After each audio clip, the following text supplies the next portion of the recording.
Hello friends, कैसे हैं सब कोई आप लोग। आशा करता हूँ आप कोई सबको अच्छे हैं। तो आज हम लोग केमिस्ट्री का जो क्लास 11th का केमिस्ट्री है उसका सेकेंड चैप्टर का एक बहुत ही इम्पोर्टेंट हम लोग टॉपिक पढ़ने वाले हैं, जिसका नाम है कैथोड रे एक्सपेरिमेंट। तो ये एक्सपेरिमेंट बहुत ही इंटरेस्टिंग एक्सपेरिमेंट है और आपको बहुत अच्छा लगता है और मैं वादा करता हूँ कि आपको इतना डीप बताऊंगा कि आप इससे पहले कैथोड रे एक्सपेरिमेंट इतना डीप कहीं पढ़े नहीं होंगे। तो कैथोड रे एक्सपेरिमेंट जानने से पहले हम लोग को इसका थोड़ा हिस्ट्री जानना बहुत जरूरी है। बहुत इंटरेस्टिंग है इसका हिस्ट्री। तो चलिए आज हम लोग इसका थोड़ा हिस्ट्री जानते हैं, उसके बाद हम लोग एंटर करेंगे कैथोड रे एक्सपेरिमेंट। तो हिस्ट्री जानने के लिए चलिए थोड़ा पाषाण काल में जानते हैं। हिस्ट्री का पाषाण काल में सन 1805। तो सन 1805 में एक बहुत ही फेमस साइंटिस्ट जो था, इसका नाम था जॉन डाल्टन। जॉन डाल्टन, वही जॉन बनेगा डॉन वाला, तो उस टाइम का डॉन था भाई वो। तो सबसे ज्यादा जो एटम का स्ट्रक्चर के बारे में उस समय एक्सपेरिमेंट कर रहे थे तो सर जॉन डाल्टन ही कर रहे थे। और एक्सपेरिमेंट करते समय सर जॉन डाल्टन जो थे एक बहुत ही पंचिंग स्टेटमेंट बताए दिए, जो पूरा साइंटिस्ट जो थे उस समय का सबको हिला दिए। और पंचिंग स्टेटमेंट क्या था? द स्मॉलेस्ट, ध्यान दीजिएगा, the smallest fundamental particle of matter is atom. क्या बोले? The smallest fundamental particle of matter is atom. Experiment करते करते कंक्लूजन में पहुंचे सर जॉन डाल्टन जो थे और बोले the smallest fundamental particle of matter is atom. क्या मतलब हुआ इसका? कि मैटर, पदार्थ को जब हम लोग तोड़ेंगे तो तोड़ेंगे मतलब कैसे तोड़ेंगे भाई? कुल्हाड़ी लाएंगे और तोड़ना स्टार्ट कर देंगे। तो पदार्थ को तोड़ते एक ऐसा समय आएगा जिसको हम इसको और फर्दर नहीं तोड़ पाएंगे। मतलब छोटा करते मैटर को छोटा करते कि ऐसा समय आएगा जिसको फर्दर डिवाइड करना इम्पॉसिबल है। तो उस छोटा पार्टिकल को लेके आएंगे और इसको बताएंगे तुम्हारा नाम क्या है रे? बोलेंगे हमारा नाम एटम है। तो पदार्थ का वो सूक्ष्म कण जिसको फर्दर डिवाइड करना इम्पॉसिबल है, उसको क्या बोल दिए जॉन डाल्टन ने? एटम। और ये इतना फेमस हो गया स्टेटमेंट। खैर उस समय तो व्हाट्सएप वगैरह और इंस्टाग्राम रील्स वगैरह नहीं था, नहीं तो सबको ये व्हाट्सएप का स्टेटस और डीपी में बहुत चिपकाते, बहुत चलता ये वाला, लेकिन उस समय नहीं था।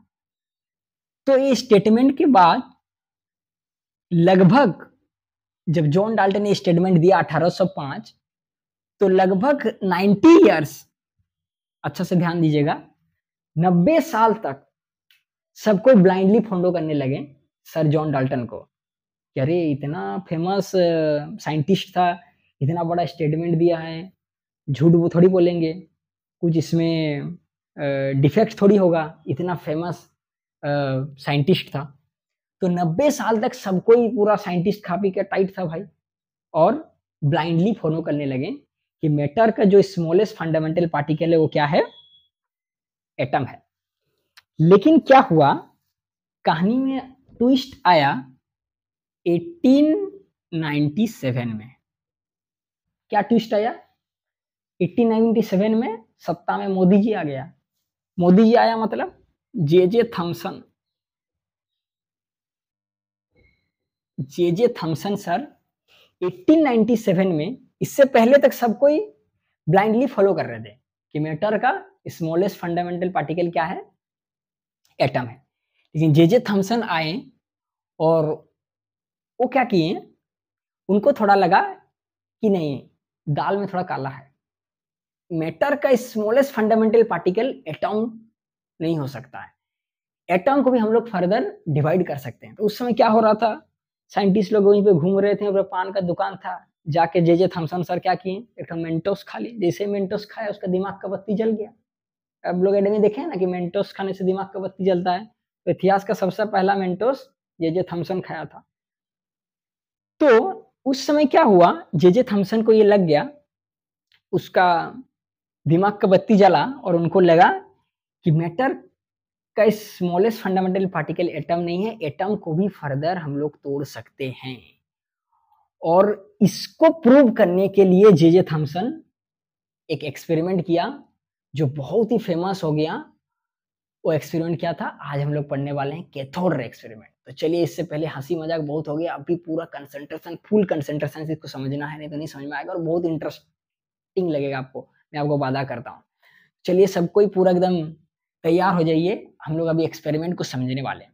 तो कैथोड रे एक्सपेरिमेंट समझने के लिए पहले आपको थोड़ा इसका जो एपरेटर्स वो सेट किए थे जे थॉमसन, इसको आपको क्या करना पड़ेगा, समझना पड़ेगा। इसको अगर समझ डाला तो लाइव जिंगा लाला भाई।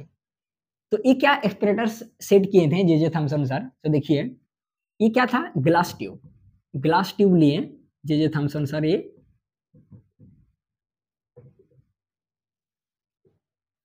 ये ग्लास ट्यूब मतलब क्या, ट्रांसपेरेंट ग्लास ट्यूब, जिसके आर पार आप देख सकते हैं। एक कांच का ग्लास ट्यूब लिए, ये ग्लास ट्यूब था, और उसमें क्या किए, ये वैक्यूम पंप डाल दिए जे थॉमसन, वैक्यूम पंप।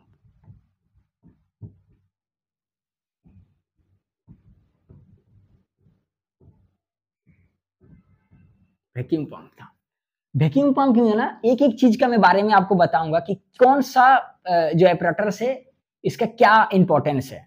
और क्या किए, ग्लास ट्यूब डालें, वैक्यूम पंप डाल दिए, और ये क्या किए, 2 इलेक्ट्रोड लगा दिया, दोनों जो ग्लास ट्यूब का दोनों साइड में दोनों इलेक्ट्रोड डाल दिया। इलेक्ट्रोड सर बोलेंगे, इलेक्ट्रोड बोले तो इलेक्ट्रोड क्या होता है, इलेक्ट्रोड क्या होता है, तो इलेक्ट्रोड कुछ नहीं, मेटल का वो रोड जो क्या कराता है, इलेक्ट्रॉन का मूवमेंट कराता है। इलेक्ट्रोड क्या है, मेटल का वो रोड जो क्या कराते हैं, इलेक्ट्रॉन का मूवमेंट कराते हैं। बेसिकली आप समझ सकते हैं कि कंडक्टर है, 2 कंडक्टर को क्या किए, दोनों साइड में अटैच कर दिए, और दोनों कंडक्टर को वायर से क्या किए, बैटरी से जे थॉमसन जोड़ दिया, और बैटरी का नेगेटिव टर्मिनल को एक साइड से जोड़े और पॉजिटिव टर्मिनल को दूसरा इलेक्ट्रोड से जोड़े। नेगेटिव जो टर्मिनल है बैटरी का, उसका एक इलेक्ट्रोड से जोड़े और पॉजिटिव टर्मिनल को दूसरा इलेक्ट्रोड से जोड़े। तो क्या हुआ, जो नेगेटिव टर्मिनल से जो इलेक्ट्रोड को जोड़े थे उसका नाम क्या दिए थॉमसन, कैथोड, उसका नाम दिए कैथोड। ठीक है, और जो नेगेटिव टर्मिनल से जोड़े थे, उसका नाम दिए कैथोड, और जो पॉजिटिव टर्मिनल से जोड़े थे उसका नाम दिए एनोड। ओके, तो कई समय क्या होते हैं, स्टूडेंट्स थोड़ा कंफ्यूज जाते हैं, थोड़ा पैनिक हो जाते हैं, एग्जाम में आता है कि अरे नेगेटिव जो टर्मिनल है उसको कैथोड बोलते हैं या उसको एनोड बोलते हैं, पॉजिटिव टर्मिनल जो है उसको कैथोड बोलते हैं या एनोड बोलते हैं, तो थोड़ा पैनिक हो जाते हैं। तो पैनिक होने की जरूरत नहीं है, इसका मैं एक ऐसा रामबाण ट्रिक्स बताऊंगा कि आप लोग कभी नहीं भूलेंगे। एग्जाम में आप लोग पैनिक हो जाते हैं ना, वही पैनिक में ही इसका ट्रिक है। क्या हो जाते हैं आप लोग, पैनिक हो जाते हैं, पैनिक हो जाते हैं। तो पी से क्या रखना याद आप लोग को, पॉजिटिव, और ए से एनोड। तो पॉजिटिव क्या होता है, एनोड। एन से क्या आपको याद रखना है, नेगेटिव, और इज से, आई से इज, और सी से कैथोड। तो ये जब आप लोग पैनिक होते हैं, कंफ्यूज हो जाते हैं कि कैथोड पॉजिटिव होता है या नेगेटिव होता है, तो आप लोग को जब भी पैनिक होइएगा तो ये ट्रिक पैनिक आप लोग याद रखिएगा कि पी से पॉजिटिव, ए से एनोड, एन से नेगेटिव, आई से इज, और सी से कैथोड। तो इस ट्रिक से हम लोग याद कर सकते हैं कि कैथोड जो है वो नेगेटिव होता है और एनोड जो है वो पॉजिटिव होता है। ठीक है, बढ़िया है, शानदार, जबरदस्त, इतना तब तो ठीक है। चलिए आगे बढ़ते हैं। तो फिर उसके बाद क्या किए जे थॉमसन सर, ये बैटरी जो था, बैटरी का वोल्टेज को बढ़ाएं। कितना वोल्टेज बढ़ा दिए, 10,000 वोल्ट, 10,000 वोल्ट बैटरी का वोल्टेज दे दिए। आप समझ रहे हैं, 10,000 वोल्ट। हम लोग जो घर में चलाते हैं वो 220 वोल्ट का रहता है, या 440 वोल्ट हम लोग ऐसे सुने हैं। 440 वोल्ट सुन के आप लोग कुछ को याद आ रहा होगा, छोड़ दीजिए वो सब। तो 10,000 वोल्ट इसका क्या रखें, मतलब इतना हाई वोल्टेज का बैटरी रखें। और जो ये वैक्यूम पंप क्यों रखें, वैक्यूम पंप इसलिए रखें कि अंदर का प्रेशर को क्या कर सके, वो एडजस्ट कर सके। तो अंदर का प्रेशर को वो डिक्रीज करके कितना कर दिए, 0.001 mmHg, इतना डिक्रीज कर दिए अंदर का प्रेशर।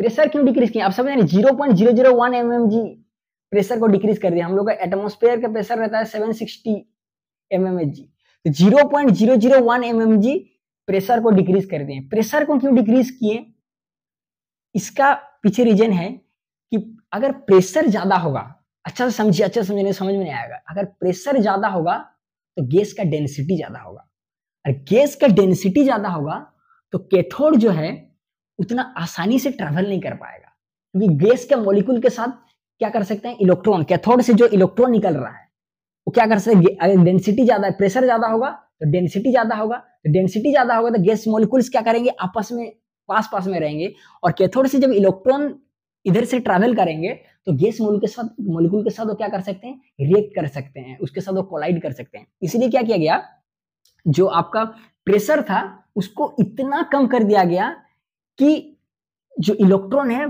बहुत आसानी से क्या कर सके, पार कर सके एनोड की तरफ, तो वो जा सके इलेक्ट्रॉन। इसीलिए क्या किया गया, प्रेशर को कम किया गया। और यहाँ पे बात आ सकता है कि ठीक है सर, आप तो बताएंगे प्रेशर को कम किया गया क्योंकि इलेक्ट्रॉन अच्छा से इसका फ्री मूवमेंट के लिए प्रेशर को क्या किया गया, कम किया गया। लेकिन जो बैटरी है इसका वोल्टेज इतना बढ़ाने की क्या जरूरत था। देखिए एक चीज आप समझिए कि गैस जो है वो उससे करंट फ्लो नहीं होता है, गैस से सॉलिड से करंट फ्लो होता है, लिक्विड से करंट फ्लो होता है। आप कभी देखे हैं कि गैस से करंट फ्लो होता है? आप ऐसा है कि आप यहाँ पे खड़े हैं और आपके घर में जब पंखा चल रहा है वहां से आपको करंट मार दे आके, ऐसा कभी नहीं होता है, क्योंकि गैस में करंट का फ्लो नहीं होता है।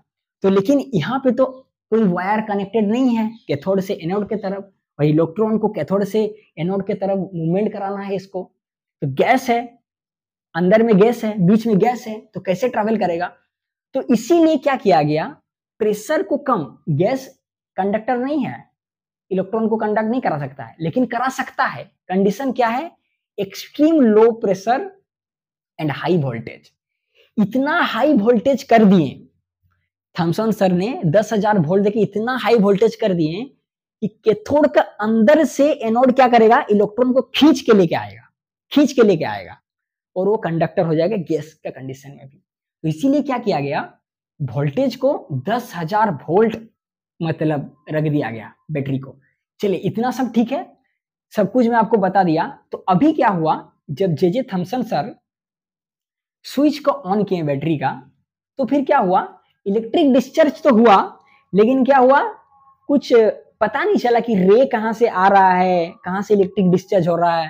तो इसके बारे में कुछ मतलब कुछ दिखाई नहीं पड़ा, क्योंकि रे को विजुअल नहीं हो रहा था कहां से रे आया है, लेकिन ये थोड़ा फील हो रहा था कि इलेक्ट्रिक डिस्चार्ज हो रहा था। तो इसीलिए क्या किए जे थॉमसन सर, एक ओपेक ऑब्जेक्ट यहाँ पे रख दिए, यहाँ पे बीच में एक क्या किए, ओपेक ऑब्जेक्ट रख दिए, इससे करके ओपेक ऑब्जेक्ट,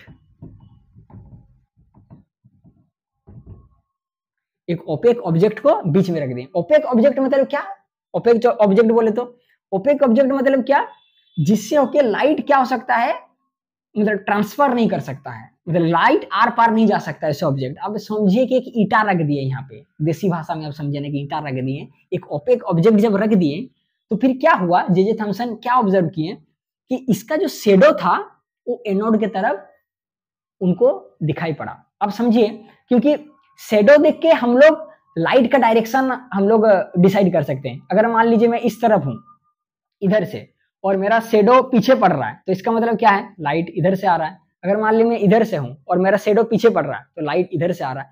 तो शेडो एनोड की तरफ पड़ा, जब एनोड की तरफ शेडो पड़ा तो जे थॉमसन का दिमाग में चमक गया कि जो लाइट है वो कैथोड की तरफ से आ रहा है और एनोड की तरफ जा रहा है। तो ये समझ में आया कि ओपेक ऑब्जेक्ट रख के लाइट का डायरेक्शन को पता जे थॉमसन को चल गया। लेकिन क्या किए, वो संतुष्ट नहीं हुए, बोले इसको थोड़ा और हम लोग क्या करते हैं, प्रूव करते हैं। तो इसको और प्रूव करने के लिए क्या किए, इसको एनोड को एनोड में थोड़ा थोड़ा क्या कर दिए, वो होल कर दिए, जिसको बोलते हैं परफोरेटेड एनोड। थोड़ा थोड़ा होल कर दिए एनोड में, थोड़ा थोड़ा होल कर दिए, थोड़ा थोड़ा होल कर दिए एनोड में, थोड़ा थोड़ा होल कर दिए, जिससे क्या हो सके कि जो लाइट है एनोड के इस पार जा पाए।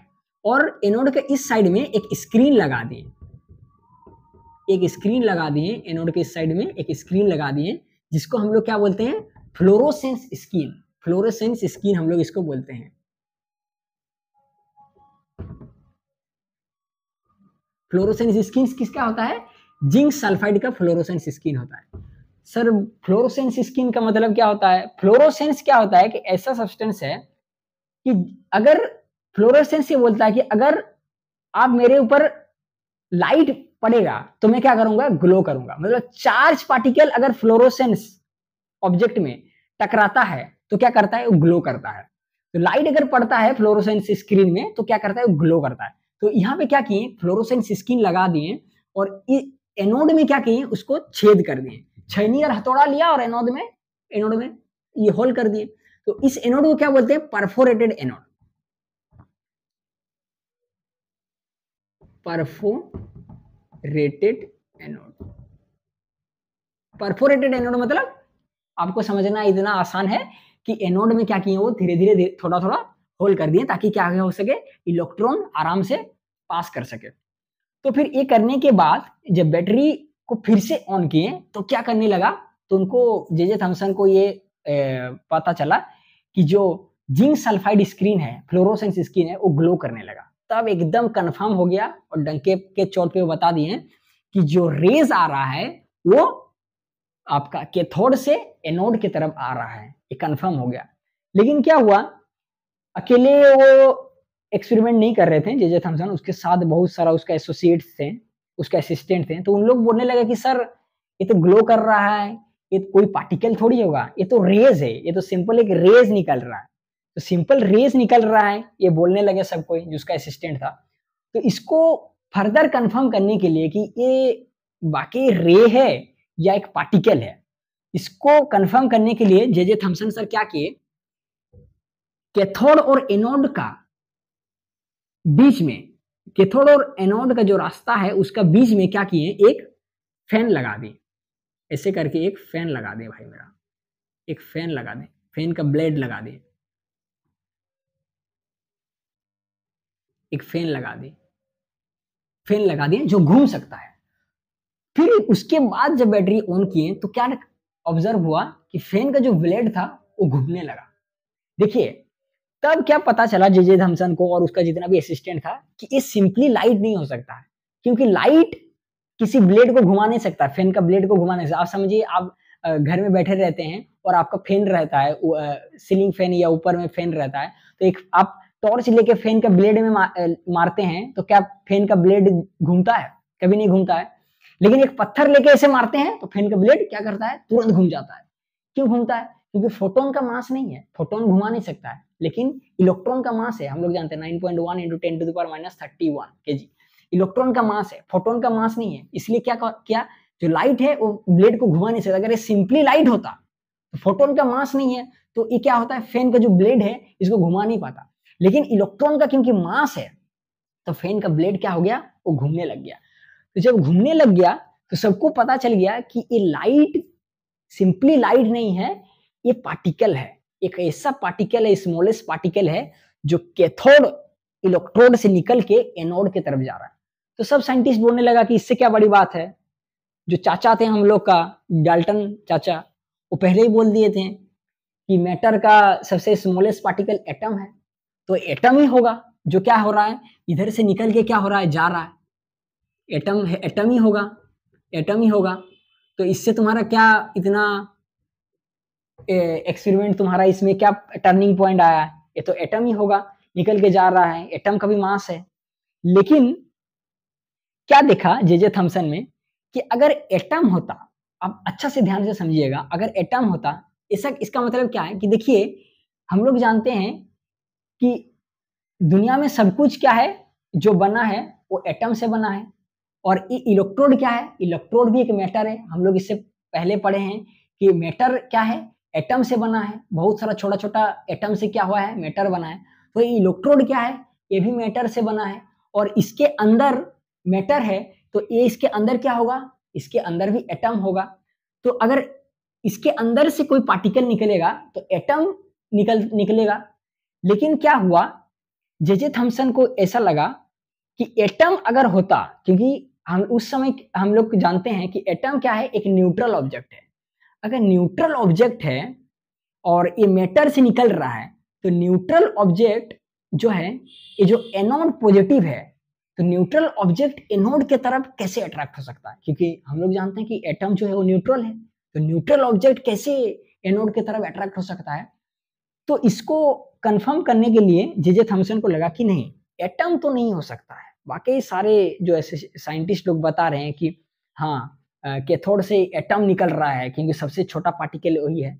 क्योंकि एटम होता तो वो न्यूट्रल है और न्यूट्रल पॉजिटिव की तरफ कैसे अट्रैक्ट होगा, तो उनको लगा कि नहीं, ये एटम नहीं है, ये कोई चार्ज पार्टिकल है जो क्या हो रहा है, पॉजिटिव के तरफ अट्रैक्ट हो रहा है।